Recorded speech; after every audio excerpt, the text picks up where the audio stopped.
Hey guys, welcome back to another action figure review. Today we have something different, some more anime figures. We're taking a look at the Nendoroid Tohru from the anime series Miss Kobayashi's Dragon Maid. Like most Nendoroid packages, we have an open window showing the figure, a few accessories, and the box with the figure product number as well as the official genuine product sticker. On the back of the box we have more pictures of the figure as well as a ton of small warnings in Japanese, mostly about sharp parts and choking hazards. And on the sides, just a few more poses that the figure can get into with different styles on each side. To get the figure out, we remove the figure from the bottom, and we have some secret advertisements here, and it lets you easily slide it out of the plastic tray that's neatly organized and clamped together. Almost all the figures from Japan will come in some sort of protective plastic, covering the face and separating the joints so that they don't rub against each other during shipping. Tohru is a female dragon from another alternate world. She's a powerful member of the Chaos faction. She is the daughter of one of the most powerful dragons and raised to be an unstoppable force to help end the war between humans. Unfortunately, she was mortally wounded in a fight with a human god and had to retreat to Earth where she was stuck, impaled by a holy sword. It wasn't until Kobayashi wandered into a forest drunk that she stumbled upon Tohru in her dragon form and removed the sword, keeping her down. After being saved, Tohru vowed to serve Kobayashi, and on her way to find her, flies over a maid cafe and assumes the role of a maid to be a servant of Kobayashi.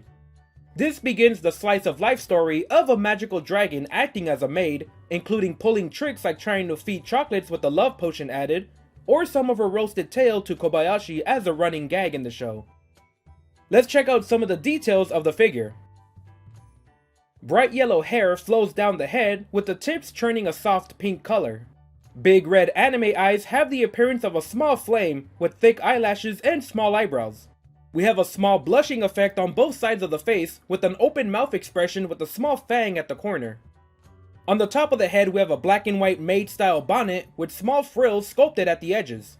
Behind the hat we can see the cartoony brown horn sticking out, with small rings to give it some detail. On the back of the head we have a better look at the pigtail style hair she wears, as well as some small folds sculpted in the hair parting it down the center.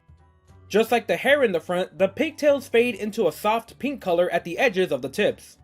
Tohru wears her signature maid outfit, a dark purple apron style dress with a red ribbon tied around her collar and another red strap around the waist. Underneath we have a white frilly shirt sculpted in. On the back, the purple apron straps crosses, where at the center we have a small socket for a stand attachment that we will be using later on in the review. We have a large red bow tied to the back of the red race strap, with more frills sculpted into the white shirt underneath. More white frills are sculpted around the arms and shoulders, with the shirt ending at the elbow exposing some of the arms, with the arms tucked into another pair of white frilly gloves. Towards the ground we have the edge of the apron style dress, ending in a white pattern of frills sculpted in a wavy windswept pattern. And on the back we can see Tohru's dragon tail coming out from underneath the dress, detailed with scales and large sections of skin underneath. And lifting up the figure, we have a better look at the tiny feet, wearing white socks and small undetailed tan colored shoes. Let's take a look at the articulation. We start with the ball jointed hair pigtails that open and rotate, a joint at the neck that allows rotation and upward and downward motion, but her bulky head will restrict. Shoulders that rotate, and both arms and wrists that rotate. We have rotation at the waist, and legs that bend up and down and twist and open if not for the blocking dress. The tail at the back also rotates as well. Tohru stands just under 4 inches tall, and exactly at 4 inches standing on her base. Next to some other Japanese style figures we have a Figma Darkness that already runs in the smaller side, so you can get a good idea how small a Nendoroid is. And, for some reason, if you wanted to display a Nendoroid next to your Funko Pops, they are about similar in height, with Tohru still being a bit smaller. And while we're at it, here's a pop-up parade figure of Darkness, just to get in scale in case they ever release a similar sized Tohru. For the accessories we get an alternate face, this one being in the winking expression, and the faceplate in the excited expression. To install the alternate faces, you can first wiggle out the hairpiece in front of the face. Then easily slide out the faceplate, allowing you to peg in the new expression with ease. Afterwards, you plug in the hair back in and you're all set. We get a set of arms preset with bended elbows and a pair of fists matching in a white shirt and frilly gloves. The hands are able to be taken off to swap with other hands as well.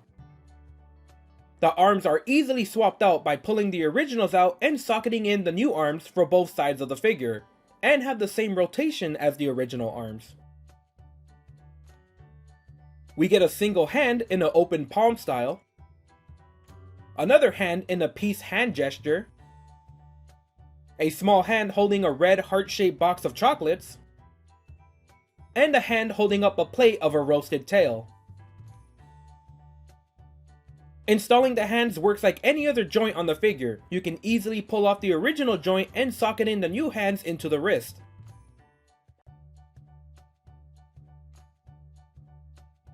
We have a clear standard base type for the figure, as well as a clear arm with 3 points of articulation and a small adapter at the end to connect to the body of the figure. The small adapter fits tightly into the back socket of the figure, allowing you to then socket in the arm and pose it on the base where it holds on with a snug fit. The base and arm joints are tight and sturdy enough to even pose the figure in the air. And lastly, we have a spare neck joint for the figure. All I can say is it's about time we got some official figures of the Dragon Maid series. It seems like with the second season passing, we will finally get some interest from the figure companies to put out some figures of this show, with only a few statues being released before the Nendoroids. The Good Smile website does display this figure as inspired as the manga series, but with not much difference between the later manga's appearance and the anime style, there's not much difference. The figure's likeness to the show and manga is very accurate. Overall, a very cute looking figure that captures Tohru very well in this small form. As usual with Nendoroids, we have a ton of small accessories to change up the style and appearance of the figure, letting us customize our own version. We have a few unique parts to recreate some of the jokes in the show, like the constant use of the grilled tail and the laced chocolates from the Valentine's arc. The figure does have a hard time standing up on its own unless you have the tail equipped to act as a third foot. So it's fine to display without the base, but if you're planning on popping off the tail, the base is mandatory.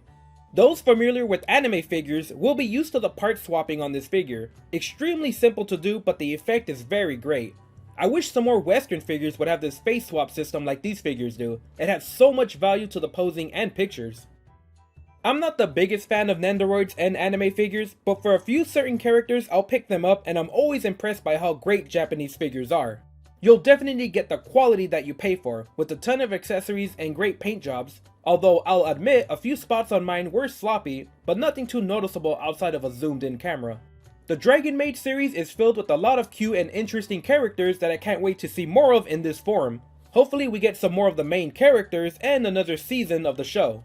Other than a few expensive statues, we still don't have a lot of options for Dragon Maid figures, but the Nendoroid series definitely does a great job of capturing the characters, especially with all the great accessories.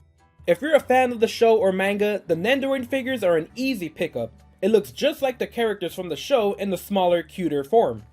Alright guys, that's it for this review. Leave a comment letting me know how you like this figure, subscribe, or share this video with your friends to help out the channel.